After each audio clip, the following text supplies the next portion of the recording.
7th, I think. Let me look at my phone. Oh, the dates I can't see the date. I wanted to come live today. I had to wait a couple days after that post that I did that seemed to just open up a can of worms.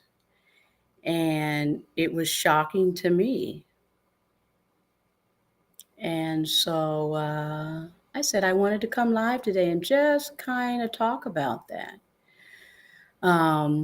First, I'm going to start off by saying it's a beautiful day. The sun is out. It's supposed to get about 70 today here in Atlanta. No complaints.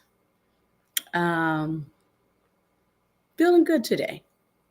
I'm glad I waited a couple days. Yesterday, my tone would have been a little bit different, I think. Um, so a couple days ago, and I'm going to start off by saying this, I'm going to jump all over the place today. So just to let you guys know, and then I'm going to actually answer questions and stuff. Um, I put a post out with a picture of Tom Hanks that said "Nope," and he had the peace sign out or something like that. I don't know what the sign represented, um, because I am friends with him on my Instagram. It came into my feed. That's how I even saw the picture. Good morning, and so I posted it. And man, I didn't believe how quickly people show you who they are. And so that was interesting to me. And I realized that I've always known this. You know, you talk about race, you talk about politics, and man, woo, you see personalities come out. But it was just interesting. Um, I think what was disheartening, though, is um, how quick people run. The, See, that's the thing. The post was just a picture of Tom Hanks, and it said "Nope." And I have to assume now what I also found out, which is why I pulled the picture down, because supposedly it was artificial intelligence, and I don't ever want to be somebody who puts out a fake something. And when after I did my little legwork and realized that it was probably artificial intelligence, I took his picture down and I went and messaged him and said, I want to personally apologize because I don't want to put you in the middle of chaos, have your picture up. I actually just like the t-shirt. But from there, got a whole lot of uh, the Trump supporters wanted to let me know how they thought that was so off kilter and how dare I and blah, blah, blah. And I was just thrown by that because I always say that everybody is entitled to their own opinion. And I don't expect everybody to agree with me on the way I think, feel, act. And I'm not going to agree with everybody on how they think, feel, and act. And so that's where I'm going to leave that one. And I hope that for all those people um, that decided to unfollow, and again, I'm okay with that. But I just want to say, I hope that in life, in just day to day issues, the first time somebody disagrees with you, you don't just uh, negate them, cut them off at the knees, act like they don't matter anymore.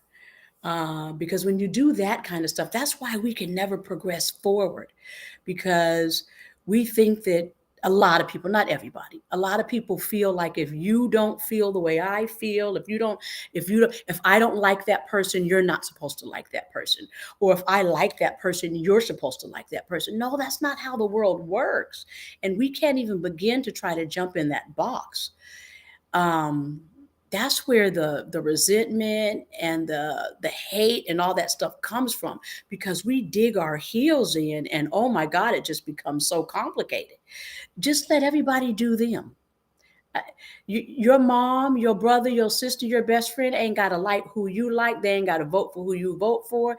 They don't have to like chocolate cake and you like lemon meringue. All of that, that's what I'm saying. But in my 63 years, I just say I've seen a lot, I've done a lot, and it's I try to take people for who they are. I try to mingle with people. I try to engage with people for who they are, not who I am, who they are. That was something I did in the house. I was always telling the house guests, I said this to Cam quite a bit. It's like, who are you, Cam? You've talked about your dad a lot. You've kind of mimicked a couple other people. When they do something, you do something. I said, but you've had a hard time connecting because people aren't truly sure who you are. You haven't shown us you. Um, you got to remember that in just life, your everyday life. This has nothing to do with Big Brother. Every day, you have to be genuine to who you are. But in being genuine, you don't have to blast other people because they're not like you. That's the key. I don't have to degrade you because you are not like me. That's not necessary. So there you go. So today I want to just chit chat. I've talked with several people lately. Um, I did a chat the other day with Sandra from Survivor. I think it was Sandra. She had the blue influencer. So I'm thinking this time it was a real Sandra. Wonderful conversation. That's all I'm going to say. It was a couple of chats back and forth. Um, I talked to um, Aza from Big Brother 23, the cookout. Beautiful young lady. We're getting ready to do some collaboration on some things, and I'm so excited. Um, she already said that they're going to be doing the premiere night for Big Brother, whenever that is, June, July, August. I'm thinking they're going to go back to June or July. I'm hoping.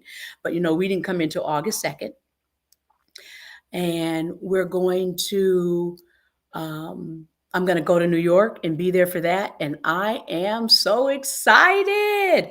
And guess what else I'm going to start doing, you guys? And Azza gave me this idea. So I'm in the process of standing it up. But I'm going to start doing, I've always said my biggest problem is consistency. I think that's that Gemini thing. We can be all over the place. We're working off these two different heads. One side says yes and one side says no, and you have to meet them in the middle. That's me. And so I'm going to, I would love to do something with Big D. Come on, Big D, give MamaFe a holler. But I'm going to probably do a cooking event either before the party, the weekend of the Go Live show, or the day after the show. Yep, I'm a Gemini. And everybody knows Geminis can be the life of the party. We can be crazy, but we can just be all over the place. And people sometimes think that means we're flaky. That just means no. Actually, I always say to people, I always try to see stuff from other people's perspective. I really do. And so that's my thing. Yes, I am getting ready to actually start a cooking show and do it every week. I have to figure out what day, though. I want to figure out what's a good day for me to be able to be consistent and what's a good day where people will consistently come live.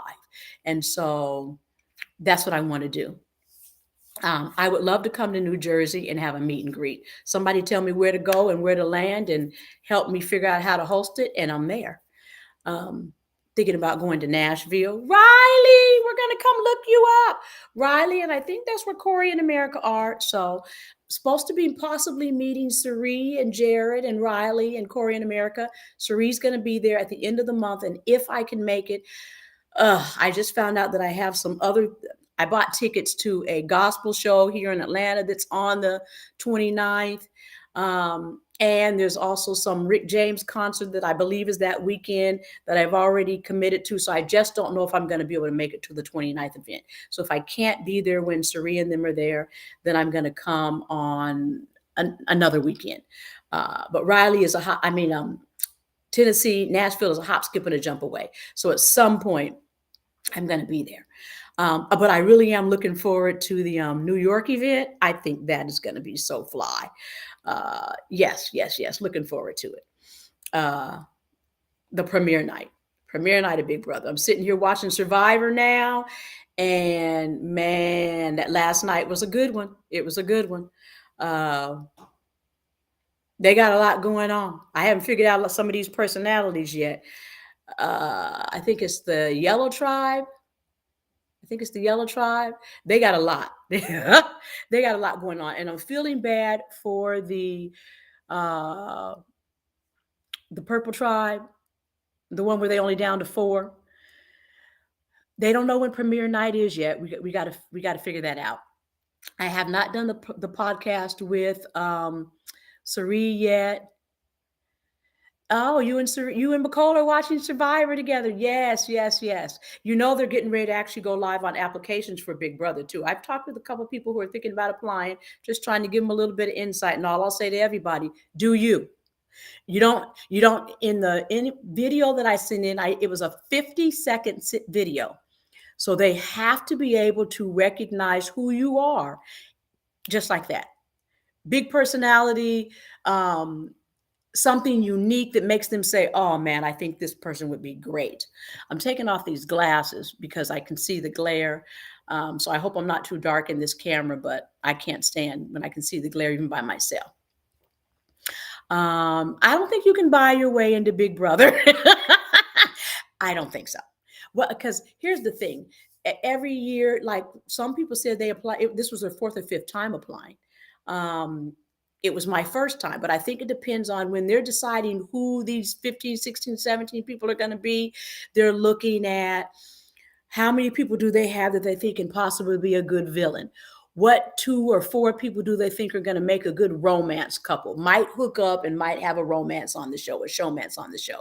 Who do they think is going to be the laid back? Who do they think is going to be the agitator? Who do they think? So they have to have all these different people in all these different roles, and they have to mesh. And so the year you might apply, they might already have somebody that they have slotted for the role that they think you would be suited as far as just your natural personality. And so they can't get you that year, but the next year you might be that. It's like now they fit with this group right here. So it's a lot that those producers have to do to get the right 16 people together, 17 people together, and have everybody work out. Everybody work out. Yes, you get meds on the show. If you take meds, you get to take your meds on the show. All of that. There's just a lot that goes with that. That makes sense. The among them. So, but I just wanted to talk out loud today because I just felt like the other day everything went off kilter, and that really kind of hurt my heart. Because again, I really try to unify people. I don't try to push people apart. And I think we as a country have to learn how to stay uniformed. That's what I want. Unity is key. How many mic packs did you have on the show? Honestly, I dropped 5 in the toilet. 4 in the first week. Well, 4 in the first week, but one of them was in the hot tub. And then I don't know, a couple weeks in, I actually did a 5th one. And after that, I got it together and I didn't drop anymore. See, I had to figure out where can I wear this mic where when I go to the bathroom, I don't forget that it's sitting on the back of my pants or on my waist or, and that's what would happen. I would forget. And bam, as soon as I pull my whatever I was wearing down, the mic was in the toilet. That's what I'm saying. So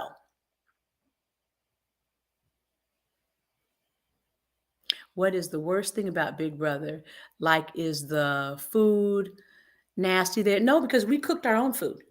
That's why you saw me cooking all the time. They bring us the groceries, and the groceries is based on, again, there's a lot that goes into getting prepared for the food. They know everybody's food likes, dislikes, allergies, what they can't have, what they can have, all of that. So that's why you saw a lot of non-dairy stuff, no peanut, no this. Like me and Bowie Jane couldn't do onions. I shouldn't have done dairy, but from time to time I just said forget it, and I did dairy. So they know everything that everybody can tolerate, can't tolerate. And then conglomerately, they bring all of these groceries into the house, and then we're responsible for cooking. Now, there's some stuff that doesn't have to be cooked, the snacks, the potato chips, that kind of stuff, the lunch meat, that kind of stuff. But as far as the the real meals, the boneless chicken breast, the roast beef, the steaks, the pork, all of that, then we get it in there, and then we have to decide. I don't believe you could be on the show pregnant. Now, I'm just saying that out loud. I ain't never heard them say that, but I'm thinking no, because they wouldn't want any liability if somebody failed, hurt themselves, and something happened to the baby. So that's a little much. So don't try to hide that. They're going to find that, and that will probably make you ineligible. And you should want to be ineligible because I can't tell you how many times I fell down, slammed myself on. That that would be goofy. You wouldn't even want to do that. I'm just saying what I'm saying. Um, what was my favorite competition to compete in? I think just for notoriety of the show, it was now my mind went blank. Uh, Tav, you know what I'm trying to say, with the big guy, the Ata. See, my mind's going blank. I can't even think of it. It wasn't Cockadoodle Zoom. That I look stupid, but that was not fun for me. Atef, OTEF. Oh, that was fun to me. OTEF was my favorite competition. Another one that I liked was when we had to do the uh, with the big long tweezers. I've always watched that one, and I love that one. I wish I had done better, but that was a great one. I was happy to be able to do that one. Uh, the meatball one wasn't bad. The wall, it wasn't as, when the meatballs were slamming against us, that wasn't that bad. But standing up there and holding onto that wall, you have to have upper body strength. So I knew that was just a matter of time when I was going to come off the wall because I don't have upper body strength. How did you guys often have to switch bedrooms? You didn't. The only time you really had to switch was if you ended up in the have-nots, and then when you go down and when you go up and somebody comes down, well, the bed is lost because they don't have enough beds for everybody when you initially get in the house. So that's kind of the thing. After that, you really don't have to switch beds if you don't want to. The kayak punishment, that was actually fun. I enjoyed doing. If I wouldn't have wanted to do that with anybody else but Sari. I'm just going to say that out loud. Because it was 48 hours where we were literally locked and stuck together. So that I needed my girl for that one, and she volunteered, and so I appreciate Sari for that, for real. Would I do BB again? I don't think that I would necessarily do a 100-day show. I don't even know if I'd want to do a 70-something day show. Reindeer games, something like that, or a celebrity Big Brother, because I think they usually come in and they're for a shorter length of time. Wouldn't mind that at all. Yes, you could hear. See, here's what people got to understand. When you're in that house, it's like living at home. And you can only hide for so long. And so if like, I have irritable bowel syndrome. I'm probably telling you a whole lot, but and they knew that going in. And I think there was probably a whole lot of other people that had it too. So anytime somebody was eating something that their body didn't like, at some point they were passing gas. We fell out when Red finally admitted to us that when he got up and walked out of the room and walked the house, he was walking the house so that he could pass his gas before he came back into the room. I applaud Red. He was thinking about other people, and he said, Lord, I don't want to blow these guys out. So everybody in there at some point was passing gas because you can't hide.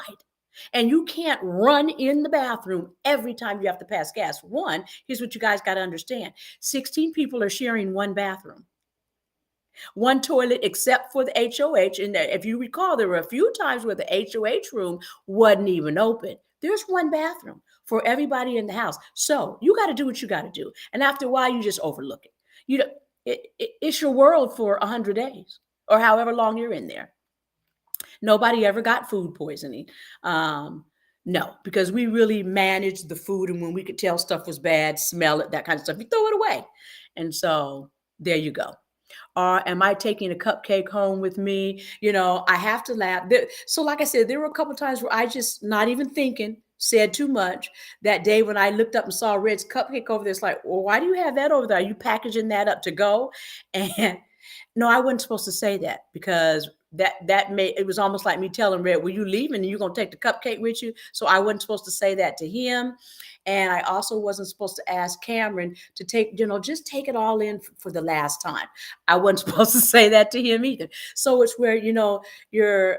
I've had a tendency all my life to just think out loud. That's the something I got to work on. I'm getting better, but I have a tendency to think out loud, and I go full circle. And sometimes some of the stuff that I say uh, probably shouldn't have been said. I was just doing me. That's all I can say. So, what's everybody doing today? Do I think it was necessary for and I just missed it? See, you guys got to, this thing goes really quick. And so, there should be at least, now I'm with you. I believe they should have at least 3 stalls in the bathroom. I mean, honestly, when you got that many people, and you never know when you really just might have to run to the bathroom and somebody's in there, you ain't got nowhere to go. So there you go. When you're 21, yes, you have to be 21 to get in there, and you should do it. I think you'll really enjoy it. I think you'll really enjoy it. I just watched Blue and Jag. I think it was yesterday, and she was cooking, and they were chit chatting, and that was fun. And Blue was a really good cook in the house too. I learned some things. Everybody that did some cooking in the house, I learned some things from them. I learned some things from Red. I learned some things from Cerie. I learned some things from Blue, and Mimi. So yeah, the house really was an experience, something I will never forget, and can't wait to do something like it again. Not necessarily Big Brother. Like I said, I would love to do the house cleans the bathroom. The house cleans the house. There ain't no maids, ain't no when the cameras go off, somebody comes in. So whatever mess we make, we have to clean up. So the house gets as dirty as we let it get. There you go. I'm going to be there to support whoever's on. If your name is in there, I'm looking at you. I see you with the J. I ain't gonna call you out loud, but if you go in, I'm gonna be looking for you and I'm gonna be supporting you.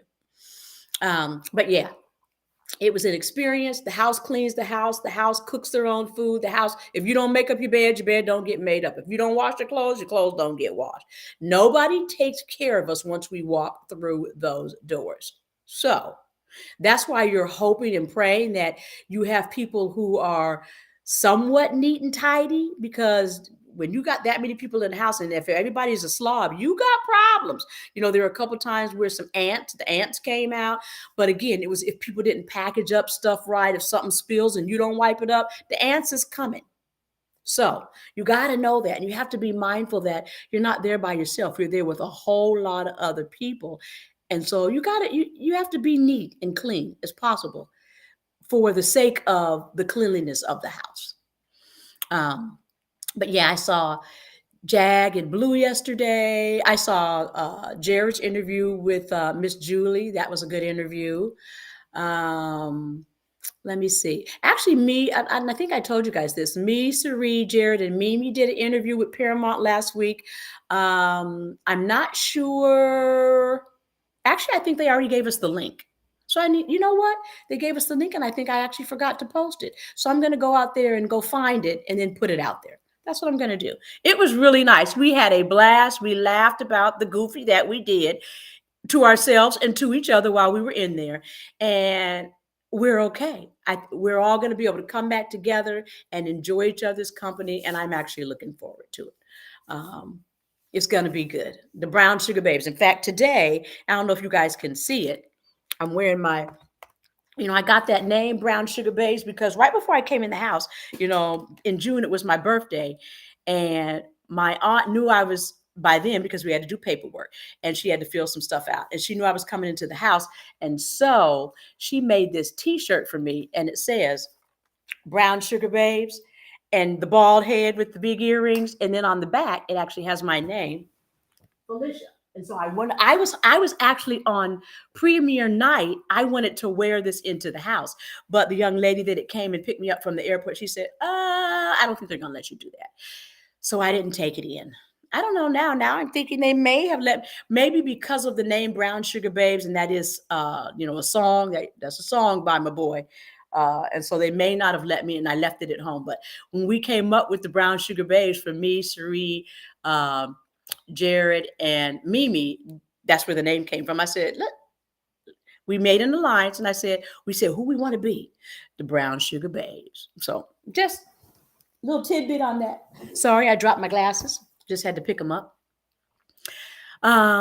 So yeah, I got a lot going on, trying to figure out how to, like I said, get a consistent in doing cooking once a week, and probably stay live for about an hour, and you'll just see me moving around in the kitchen doing different stuff. I want to try to do a virtual cookbook, and I got some ideas. When I tell you that Azza, oh, I love the girl. A lot going on. uh, a lot of these young people that have been on these shows, I mean, they're really doing a lot, and I really have to applaud them.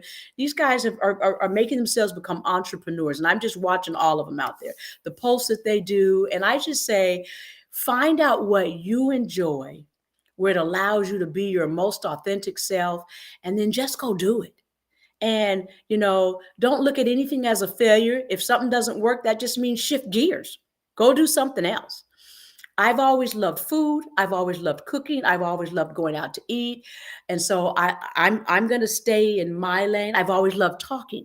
And so I want to do something where I'm speaking on a regular basis. I'm going to start coming live for about a half an hour every day and just chit chat. And at some point, I might get a more, what I want to say, defined topic of the day. And I may just come live and maybe what happened yesterday or something this morning or whatever's on my mind that day. I haven't figured that out yet. And I'm just saying, come on, God, I'm listening to you.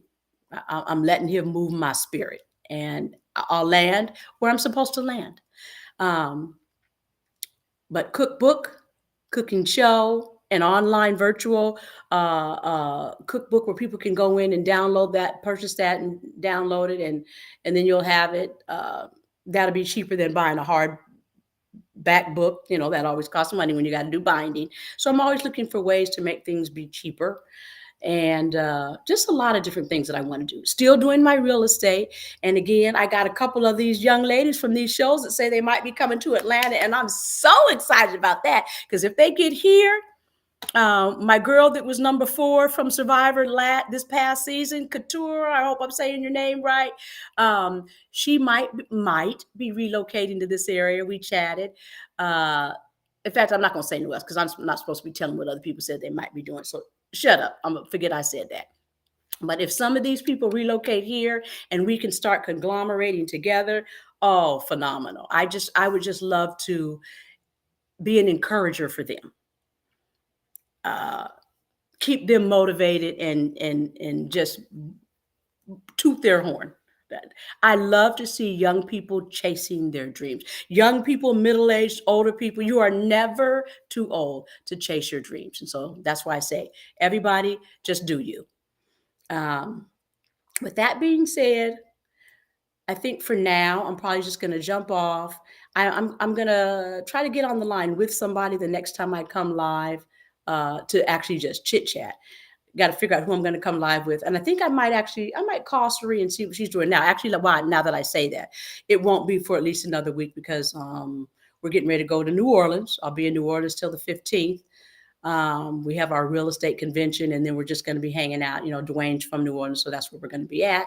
So you'll see me on the streets on Canal Street for the next week. We're going to be doing some things in NO, and that's going to be fun and exciting. When I get back, then I'm going to go live with somebody. So everybody have a great day. I would love to go live with Tiffany. I love her personality. Just so many people. There are so many people on these shows that have really just done some great things. And I wouldn't mind going live with any of them. Just to talk. To see who they are outside of the show, where they're just, it's not about gaming and strategizing and all of that. You just showing who you are on a day-to-day basis. Do I still talk with anyone from the show? Absolutely. A lot of them. Yes. When I tell you that when you're in the house that long and you're 24/7, you can't help but gain connection with people. And so, and those connections are real. In spite of gameplay and some of the stuff you have to do to get further in the game, you still create genuine relationship, and people really have to understand that. And so, I enjoyed being in the house. I have not talked to Kirsten. I am friends with her, and I'm following her. And so, but I didn't get her phone number and stuff before I left. And so I need to try to do a little bit of legwork, message her or something, and get her live with me. Thank you. I appreciate the fact that you say I have a beautiful home. Um, I hope to have one more house before it's all said and done. That's my goal. That's my goal. I got a dream home out there that I'm waiting to get. And God be willing, I'm going to get it.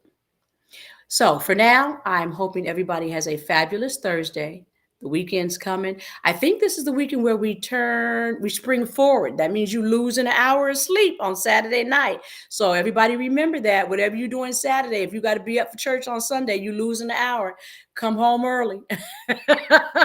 Because, I like the fall where you fall back and you gain an hour. Spring always makes, oh, I don't like losing an hour of sleep. So I compensate for that, though. I'm going to bed early. So I feel like I still got my 8 or 9 hours. But every time I lay down, I'm getting 8 hours. Rest keeps you youthful. Get your rest. All right, everybody have a great day. Talk to you soon. MamaFe out. I'm trying not to block myself. Ooh, I'm doing all kind of blocking, you guys. I'm cracking up at myself. Because when I bring the phone down, okay, now I'm going out.